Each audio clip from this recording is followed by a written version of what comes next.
بسم الله الرحمن الرحيم. السلام عليكم ورحمة الله وبركاته.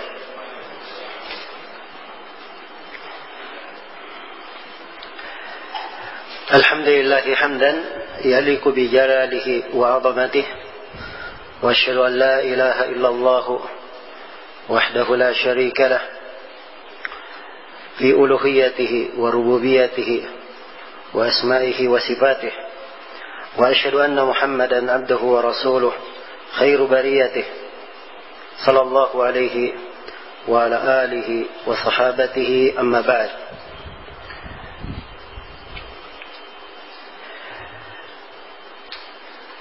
Hadirin sekalian yang saya hormati dan saya muliakan, kita telah membaca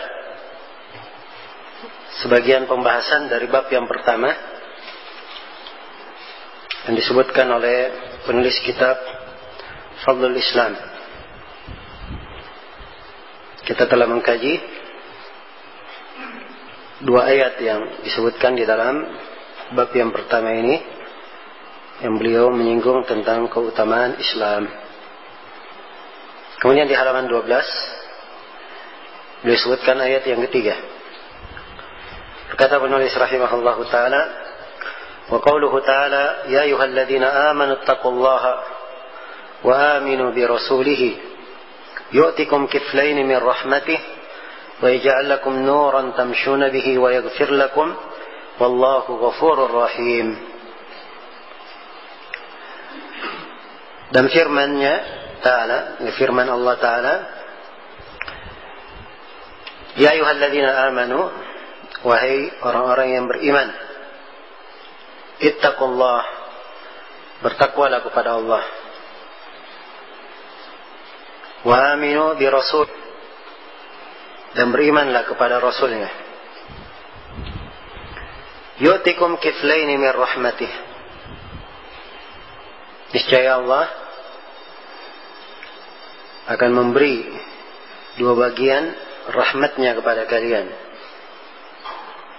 Wa yaj'al lakum nuran tamshuna bihi,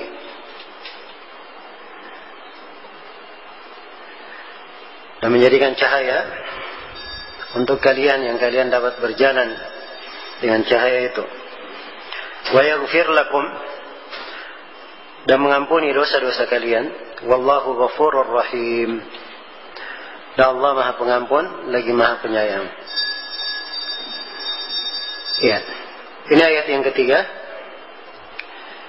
dibawakan oleh penulis di sini untuk menjelaskan tentang keutamaan Islam. Untuk memahami keutamaan Islam dari ayat ini, perlu diketahui bahwa para ulama ahli tafsir ada dua pendapat berkaitan dengan siapa yang dimaksud dan diseru di dalam ayat ini. Wahai orang-orang yang beriman, bertakwalah kepada Allah dan berimanlah kepada Rasulnya. Siapa ini orang-orang yang beriman?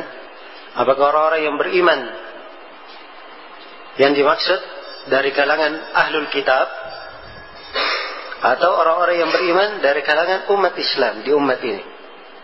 Ini dua pendapat di kalangan ahli tafsir. Iya. Dibangun di atas dua pendapat ini, pada keduanya semuanya ada penjelasan tentang keutamaan Islam. Iya. Sebab dua pendapat ini dua-duanya mungkin pada ayat, dan dua-duanya ditafsirkan oleh para ulama.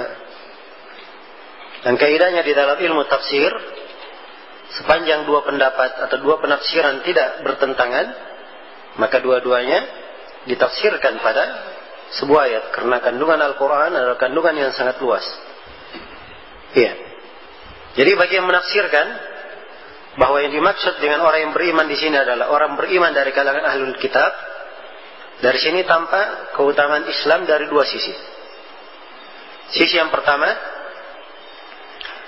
Allah Subhanahu wa ta'ala menyeru ahlul kitab, ya ayyuhalladzina amanu, wahai kalian yang beriman pada para nabi sebelum kalian, bertakwalah kepada Allah dan berimanlah kepada Rasulnya, yaitu beriman kepada Nabi Muhammad sallallahu alaihi wasallam. Ya.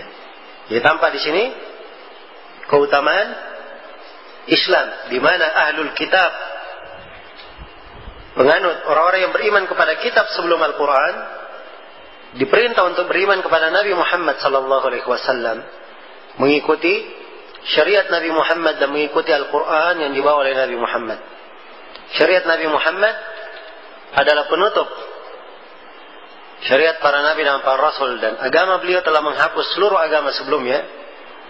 Dan Al-Quran telah tercakup di dalamnya seluruh kitab yang ada sebelumnya, dan Al-Quran telah menghapus seluruh hukum di kitab-kitab sebelumnya. Maka ini keutamaan umat Islam sangat tampak tatkala ahlul kitab diperintah untuk beriman kepada Nabi Muhammad sallallahu alaihi wasallam, mengikutinya dan tunduk kepada agama yang beliau bawa. Iya. Sisi yang kedua, tampak keutamaan Islam di sini, di mana orang yang beriman kepada kitabnya, jika kalau dia ahlul kitab beriman kepada kitabnya sebelum masuk ke dalam Islam, begitu dia masuk ke dalam Islam, maka dia dapat pahala 2 kali lipat. Iya. Maka dia mendapatkan pahala 2 kali lipat. Jadi dia sudah beriman karena beriman kepada kitab yang diturunkan kepada Rasulnya. Begitu Nabi Muhammad datang, ia beriman lagi kepada Nabi Muhammad, maka dia mendapatkan pahala 2 kali. Ya. Dan ini penafsiran ada pendukungnya dari ayat Al-Quran dan hadis. Dari ayat Al-Quran yang mendukungnya adalah firman Allah di surah Al-Qasas, alladzina atainahumul kitaba min qablihi hum bihi yu'minun wa idza yutla alaihim qalu amanna bihi innahu al-haqqu min rabbina inna kunna min qablihi muslimin ulaika yu'tawna ajrahum marratayn bima sabaru wa yadra'una bil hasanati as-sayyi'ah wa mimma razaqnahum yunfiqun. Orang-orang yang sebelumnya diberi Alkitab, iya, dan mereka terhadap Alkitabnya beriman. Dan mereka ini apabila dibacakan kepadanya ayat Al-Quran, mereka berkata kami beriman juga terhadapnya. Dan Al-Quran ini memang hak, memang benar dari Rabb kami. Dan kami sebelumnya sudah masuk Islam. Jadi dia beriman kepada kitabnya, beriman juga kepada Al-Quran. Allah firman, ulaika yu'tawna ajrahum marrataini. Mereka inilah orang-orang yang diberi pahala untuk mereka 2 kali lipat. Bima sabaru, karena kesabaran mereka mengikuti syariat sebelumnya dan syariat Nabi Muhammad. Wa yadra'una bil hasanati as-sayyi'ah, dan mereka menolak kejelekan itu dengan berbuat baik.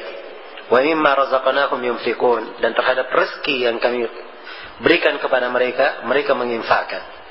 Ini ayat yang mendukung penafsiran ini.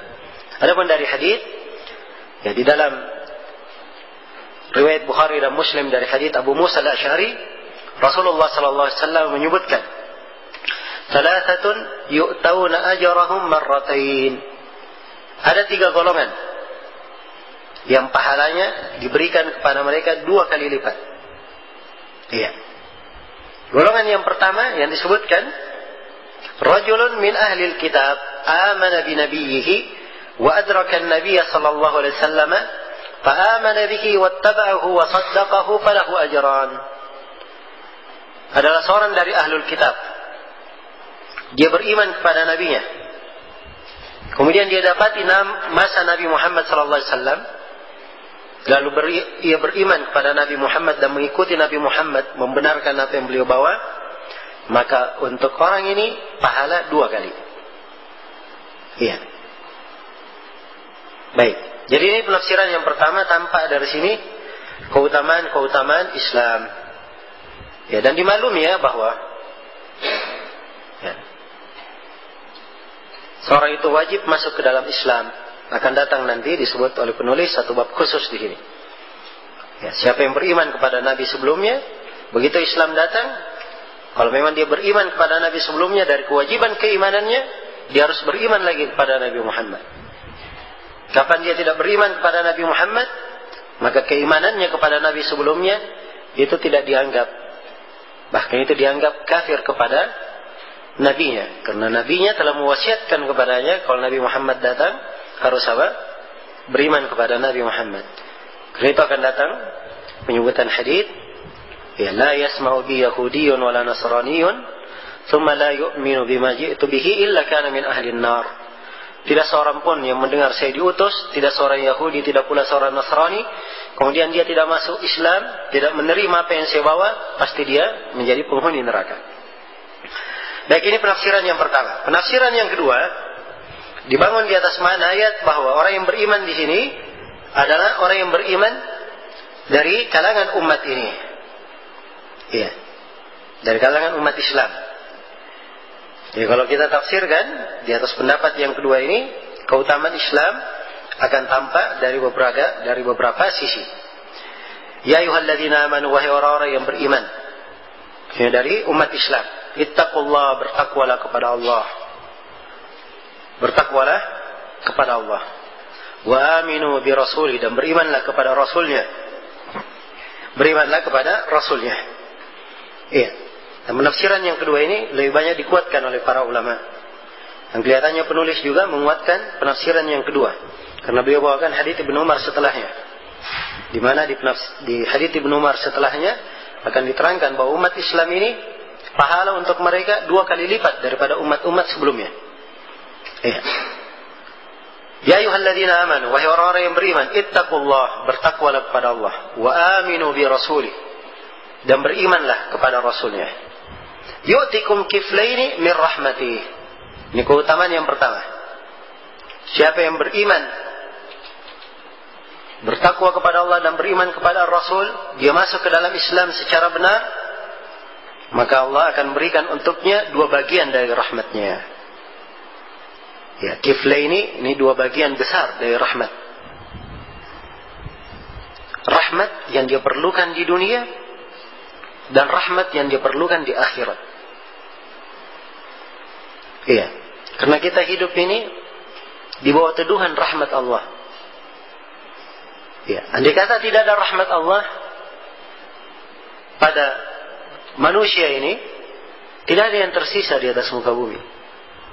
Iya. Dan rahmat Allah sangatlah luas.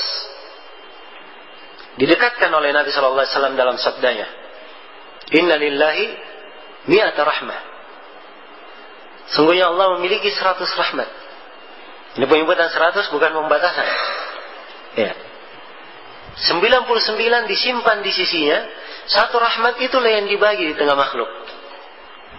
Sehingga hewan, induk seekor hewan, dia tidak tega menginjak anaknya sendiri. Itu salah satu dari rahmat Allah yang dibagi di antara manusia.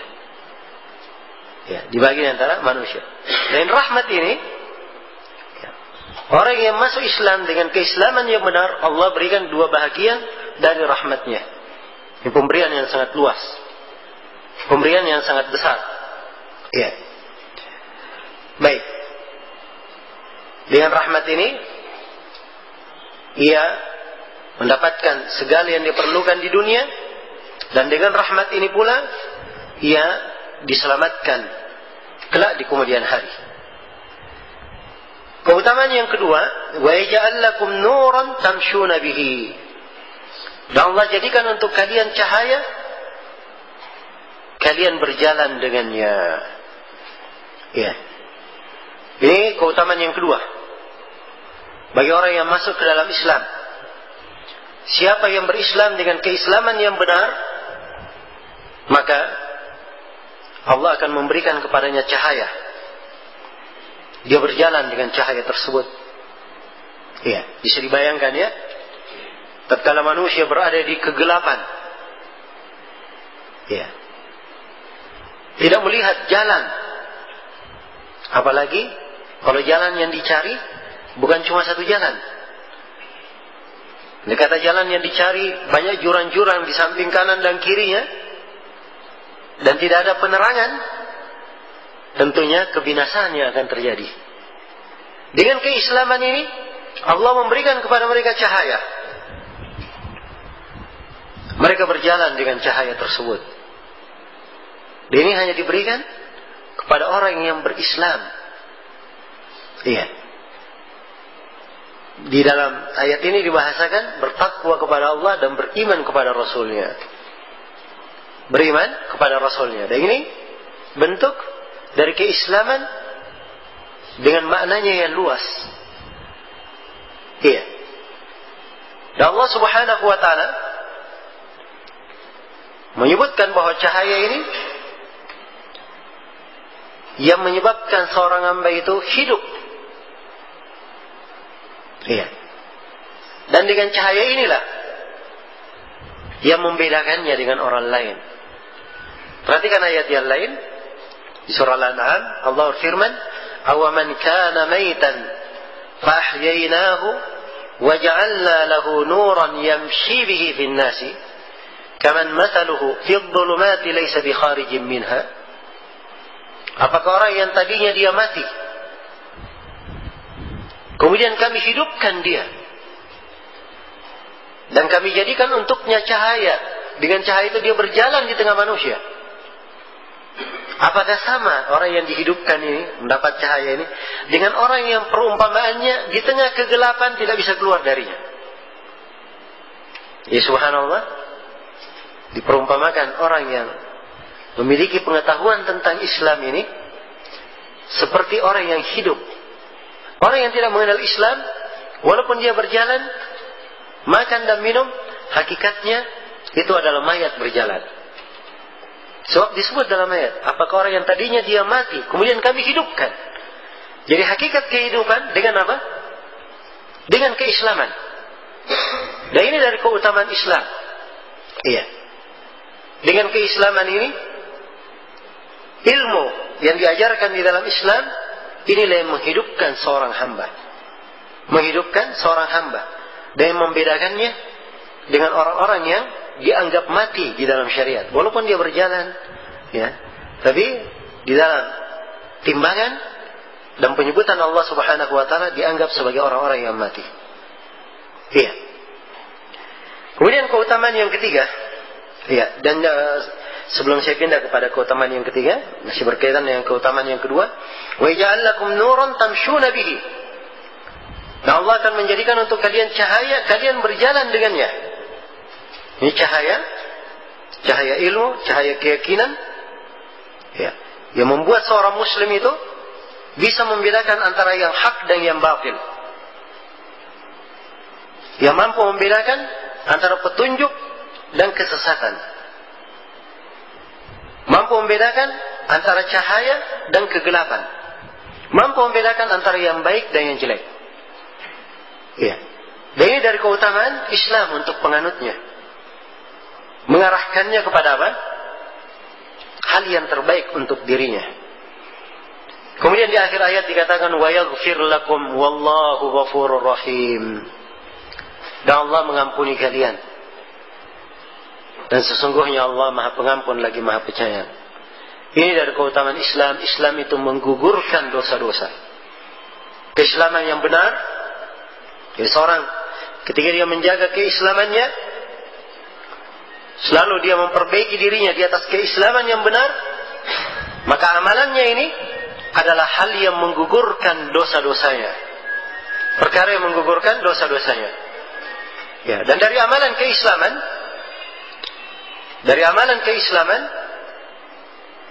ini beraneka ragam bentuknya.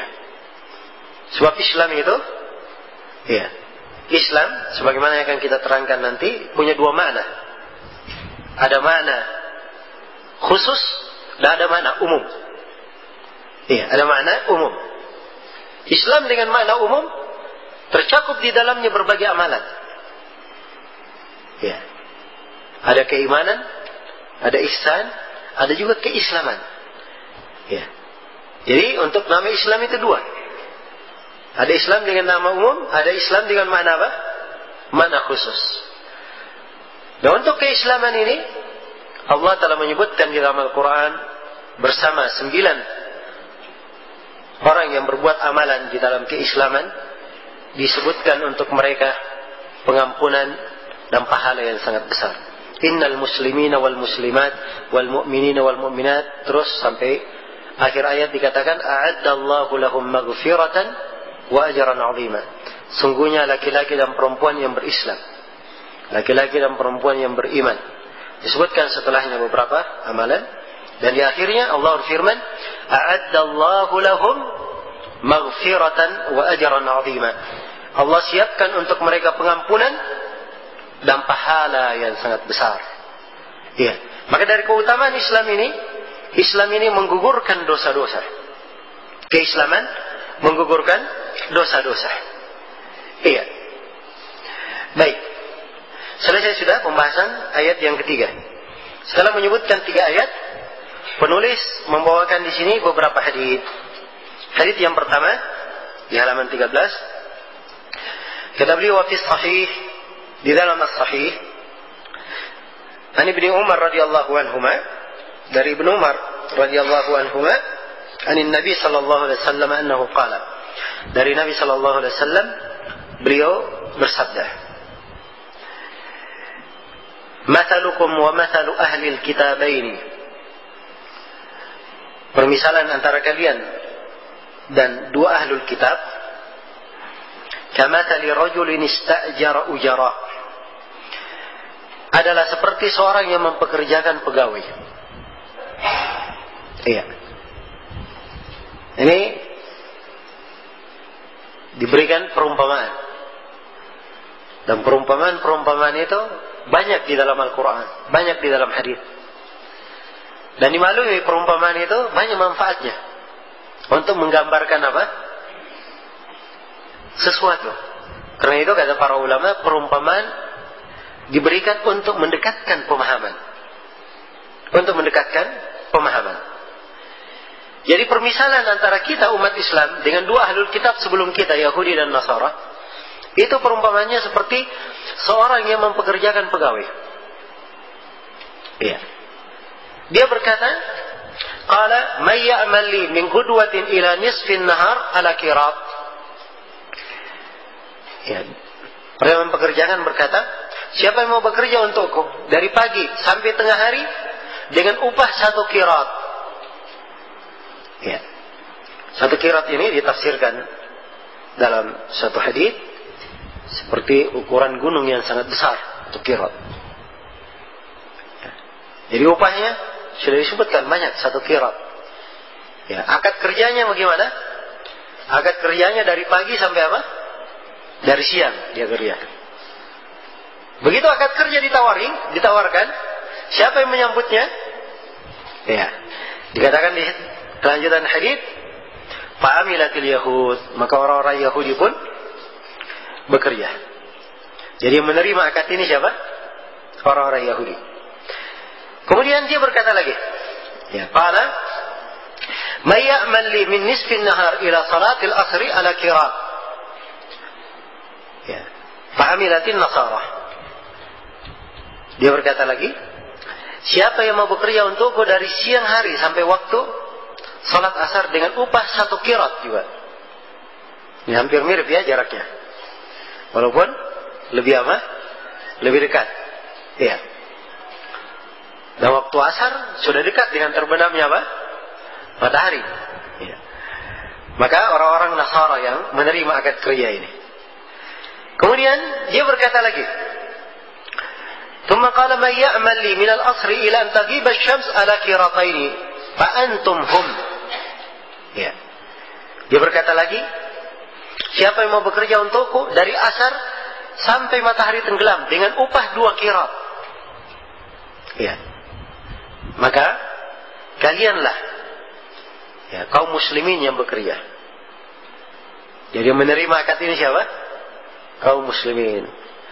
Disebutkan dalam kelanjutan hadis, faghadibatil yahud wan nasara. Maka orang-orang Yahudi dan Nasara pun marah. Mereka mengatakan, ya. Wa qalu ma lana aktsara amalan wa aqalla ajran.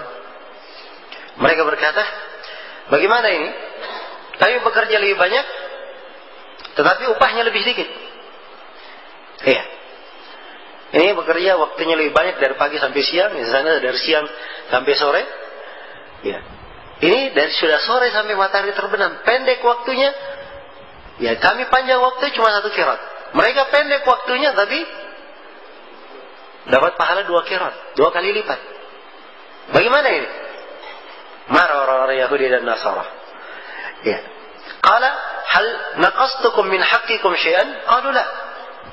Ya. Kemudian orang tersebut berkata, apakah saya mengurangi hak kalian? Mereka menjawab tidak. Kan tidak ada yang dikurangi, tidak dirugikan kan? Akadnya sudah pas. Ya. Akad dari pagi sampai siang dengan akad apa? 1 qirat. Siapa yang mau terima? Ya. Nasara menerima akad. Ya sudah, tidak ada yang dizalimi. 1 qirat diberi kepada mereka 1 qirat. Bikin akad kedua dari siang hari ke waktu asar dengan akad terima 1 qirat. Diterima oleh orang-orang Nasara. Mereka dapat 1 qirat. Ya. Akad ketiga diberikan kepada umat Islam. Dapat 2 qirat. Jadi semuanya sudah apa?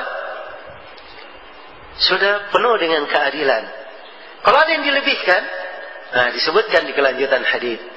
Ya. Qala dzalika fadli utihi man asya. Orang tersebut kata, itulah kebaikanku yang saya berikan kepada siapa saja yang saya kehendaki. Jadi ini perumpamaannya.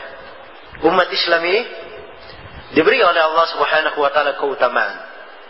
Amalan mereka karena amalan ringan, ringkas, tapi pahalanya lebih banyak daripada umat-umat sebelumnya.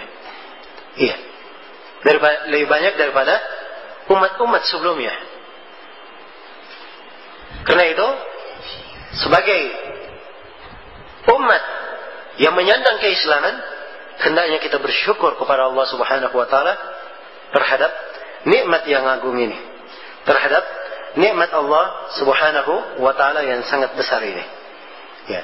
Dan perlu diketahui bahwa di dalam hadis yang mulia ini ya, terdapat di dalamnya penjelasan keutamaan Islam dari sisi keutamaan umat Islam itu sendiri. Kalau mereka beramal, itu mereka diberikan pahala yang lebih daripada umat sebelumnya. Iya. Di umat ini ada Lailatul Qadri. Itu tidak ada di umat-umat sebelumnya. Orang yang beramal di malam Lailatul Qadri lebih baik daripada apa? 1000 bulan. Dan ini khusus untuk umat-umat Islam saja. Karena itu banyak sekali keutamaan untuk orang pelaku amalan di dalam agama Islam ini. Demikian pula Islam ini dari sisi zatnya, ya. Orang yang melaksanakan syariat Islam atau syariat Islam ini, keutamaannya itu melebihi keutamaan syariat sebelumnya. Melebihi keutamaan syariat sebelumnya. Dan di sini letak keindahan dan keutamaan Islam. Kemudian di akhir hadis ini saya perlu ingatkan, tatkala dikatakan di akhir hadis, dzalika fadli utihi man asya. Itulah keutamaanku yang aku berikan kepada siapa yang aku kehendaki. Iya. Terdapat di dalam hal ini ya, penyebutan bahwa keutamaan yang didapatkan oleh umat Islam itu semata anugerah dari siapa? Dari Allah Subhanahu wa taala. Nikmat dari Allah yang hendaknya kita syukuri. Dialah Allah Subhanahu wa taala yang memberikan keutamaan kepada umat Islam ini. Iya, keutamaan kepada umat Islam ini. Ya, dialah Allah Subhanahu wa taala yang memberi hidayah kepada hamba-hambanya untuk masuk ke dalam Islam. Kalau ada yang istiqamah di atas sunnah, itu adalah anugerah dari Allah. Demikian pula ada yang mengambil petunjuk, mendapat cahaya dengan keislaman, itu semata dari Allah. Ya, seorang yang mendapatkan rahmat dari Allah Subhanahu wa taala, itu adalah keutamaan yang Allah Subhanahu wa taala berikan. Karena itu kita hendaknya selalu mensyukuri keberadaan kita sebagai umat Islam. Iya. Dan ini selalu mengingatkan besarnya nikmat Allah Subhanahu wa taala. Ya, kita dijadikan sebagai umat Islam, orang-orang yang menganut agama Islam. Kemudian hadis yang kedua, kata beliau rahimahullahu taala, wa fihi aidan, dan juga di dalam as-sahih, wa fihi maksudnya di dalam as-sahih juga, An Abi Hurairah radhiyallahu anhu, Ya, as-sahih itu kalimat as-sahih. Ini bahasa ya, istilah. As-sahih artinya kitab yang sahih. Artinya hadis yang berada di buku itu hadis yang diterima oleh para ulama dan dianggap apa? Dianggap sahih, itu maksudnya. Tapi ini istilah kadang digunakan untuk hadis-hadis yang riwayat Bukhari dan Muslim sekaligus, dan kadang digunakan untuk hadis yang riwayat Bukhari saja, dan kadang digunakan untuk hadis yang riwayat Muslim saja. Dan ada penggunaan yang keempat. Kadang as-sahih digunakan untuk hadis yang sahih di luar riwayat Bukhari dan Muslim. Jadi 4 penggunaannya. Ya, dan perlu diketahui ya bahwa penulis di sini tidak merinci apa makna yang diinginkan di penggunaannya. Dan di buku ini 4 penggunaan tadi semuanya dipakai oleh penulis. Ya, karena itu di catatan-catatan kaki kita perjelas ya. Maksud ucapan penulis itu siapa? As-sahih. Pada setiap riwayat kita sebutkan. Nah, as-sahih yang telah kita baca tadi itu di dalam Sahih Al-Bukhari. Baik, ini as-sahih berikutnya. Dan as-sahih yang kita baca ini di riwayat Bukhari dan Muslim. Tapi lafaz yang kita akan baca lafaz bagi Imam Muslim. Kata beliau fihi aydan, dan juga di dalam as-sahih an Abi Hurairah radhiyallahu anhu annahu qala. Dari Abu Hurairah radhiyallahu anhu beliau berkata, qala Rasulullah sallallahu alaihi wasallam. Rasulullah sallallahu alaihi wasallam bersabda, adallallahu anil jum'ati man kana qablana fakana lil yahudi yawmus sabt walin nasara yawmul ahad faja'a Allahu bina fahadana li yawmil jum'ah wa kadzalika hum taba'un lana yawmal qiyamah nahnu al-akhiruna min ahli ad-dunya wal awwaluna yawmal qiyamah. Rasulullah sallallahu alaihi wasallam bersabda, Allah telah menyesatkan orang-orang sebelum kita perihal mendapatkan hari Jumat. Jadi umat-umat sebelum kita disesatkan dari hari Jumat. Ya. Oleh karena itu, jadilah hari Sabtu untuk orang-orang Yahudi. Orang-orang Yahudi memilih, ternyata dapatnya mereka apa? Hari Sabtu. Ya. Hari Ahad untuk orang-orang Nasara. Ya. Hari Ahad untuk orang-orang Nasara. Jadi mereka memilih. Cuman dapat hari apa? Mereka pilih hari Ahad. Ya. Kemudian disebutkan dalam kelanjutan hadis, lalu Allah mendatangkan kita dan memberi petunjuk untuk kita pada hari Jumat. Umat Islam ini luar biasa. Datang paling terakhir, mereka tidak memilih. Dipilihkan oleh Allah yang paling baik. Ya, dipilihkan apa? Dipilihkan hari Jumat. Dan ingat hari Jumat itu sebelum Sabtu dan sebelum apa? Sebelum Ahad. Iya. Jumat sebelum Sabtu dan sebelum Ahad. Karena itu demikian pula mereka mengikuti kita pada hari kiamat. Karena kita dahulu dari hari, demikian pula mereka mengikuti kita pada hari kiamat. Kata Nabi, nahnu al-akhiruna min ahli dunya, kita adalah penduduk dunia terakhir, wal awwaluna yawmal qiyamah, tapi menjadi umat yang pertama masuk ke dalam surga pada hari kiamat. Iya. Ini luar biasa umat Islam. Umat yang paling terakhir. Umat yang paling terakhir. Akan datang nanti hadis disebutkan oleh penulis bahwa umat ini adalah umat yang ke-70. Sudah berlalu 69 umat datang Islam, umat terakhir ke-70, dia pula yang dahulu masuk ke dalam surga. Iya. Dan ini keutamaan yang sangat besar. Dan tidak ada seorang pun dari umat sebelum kita yang akan masuk surga. Sebelum umat Islam masuk surga. Iya. Baik. Jadi sisi keutamaan Islam dari hadits ini sangat terang ya, dan sangat jelas bahwa umat Islam ini adalah umat yang terdahulu. Mereka didahulukan oleh Allah Subhanahu wa taala di kehidupan dunianya maupun dari sisi keutamaan di dunia maupun dari sisi keutamaan di akhiratnya. Kemudian dalam hadits yang ketiga, ya, hadits yang ketiga ini dikatakan oleh beliau wa fihi ta'liqan, dan di dalam as-sahih secara muallaq.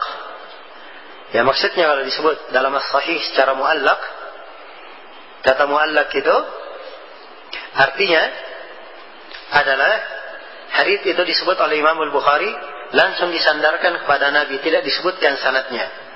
Itu muallaq. Baik. Jadi dari Nabi sallallahu alaihi wasallam dari Nabi sallallahu alaihi wasallam beliau berkata, "Ahabbud din ila Allah al-hanifiyatus samha." Intaha. Nabi sallallahu alaihi wasallam bersabda, agama yang paling dicintai oleh Allah adalah agama Hanifiyah yang samha. Agama Hanifiyah yang samha. Samha itu artinya apa? Ya, agama yang mudah, pemurah, dermawan. Nah, itu makna samha. Iya. Seperti Nabi sallallahu alaihi wasallam bersabda, ya, ini termasuk dasar pokok dalam jual beli. Dalam hadits Jabir riwayat Bukhari, rahimallahu imra'an samhan idza ba'a wa samhan idza ishtara wa samhan idza iqtada. Allah merahmati seseorang, dia itu pemurah. Samhan kalau dia menjual, samhan kalau dia membeli, dan samhan kalau dia melunasi utang. Iya. Jadi kalau dia membeli, dia pemurah, tanya berapa harganya. Ya. Kalau dia tawar hal yang wajar biasa. Ya. Tidak dia tawar sampai hal yang membuat si penjual menelan ludahnya, tidak. Tapi dia pemurah dalam membeli. Dalam apa namanya? Dalam membeli. Dalam menjual pun demikian. Dia menjual dengan harga yang umumnya dijual orang. Hal yang wajar di kemampuan orang. Ketika dia membayar hutang, ya. Begitu dia berhutang misalnya 1 juta, dia balikkan, dia lebihkan. Ya, dia lebihkan. Ya. Maka ini samhan. Dan Allah merahmati orang yang seperti ini. Karena memang dasar agama kita dibangun di atas apa? Al-Hanifiyah as-samha. Ya, dan ini hadits yang agung, perlu kita rinci kandungannya, dan waktu sudah dekat sholat asar. Insyaallah taala untuk kelanjutan pembahasan kita bahas nanti setelah pelaksanaan sholat asar. Baik, untuk sementara saya cukupkan sampai sini. Subhanakallahumma wa bihamdik, asyhadu an la ilaha illa anta, astaghfiruka wa atubu ilaik, walhamdulillahirabbil alamin.